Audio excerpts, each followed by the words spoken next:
നൈഫിന്റെ നിക്കാഹ് പാർട്ട് 2 ആണ്. ഗ്രൂം ബ്രൈഡിന് മഹർ കെട്ടിക്കൊടുത്തതിന് ശേഷം ഉമ്മ, പെങ്ങൾ, മൂത്തമ്മ ഒക്കെ സ്വർണ്ണം ഇട്ട് കൊടുത്തിട്ടുണ്ടായിരുന്നു. ദെൻ കേക്ക് കട്ടിംഗ് ആയിരുന്നു. പിന്നെ ഡാൻസും പാട്ടും ഒക്കെ ആയിട്ട് ആഘോഷം തന്നെ.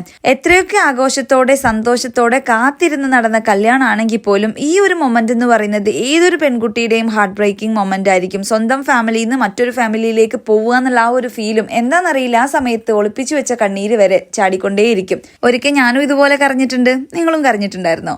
എന്തായാലും അതിനുശേഷം നമ്മൾ നേരെ പോയത് ഔട്ട്ഡോർ ഷൂട്ടിന് വേണ്ടിയിട്ടാണ്. അവർക്ക് നല്ല സ്റ്റണ്ണിങ് പിക്ചേഴ്സ് ആൻഡ് വീഡിയോസ് ഒക്കെ എടുക്കാൻ വേണ്ടിയിട്ട് ക്യാമറ ടീം നമ്മളെയും കൂട്ടിയിട്ട് പോയതാണ്. അതെല്ലാം കഴിഞ്ഞു. ദെൻ ഇതാ നമ്മൾ വീട്ടിലേക്ക് പോവുകയാണ്. ഇപ്പം നിങ്ങൾ വിചാരിക്കുന്നുണ്ടാവും നമ്മൾ ബ്രൈഡ് ഇപ്പോഴും ഇങ്ങനെ വിഷമിച്ച് കരഞ്ഞുകൊണ്ടിരിക്കാവുന്നല്ലേ? അല്ല.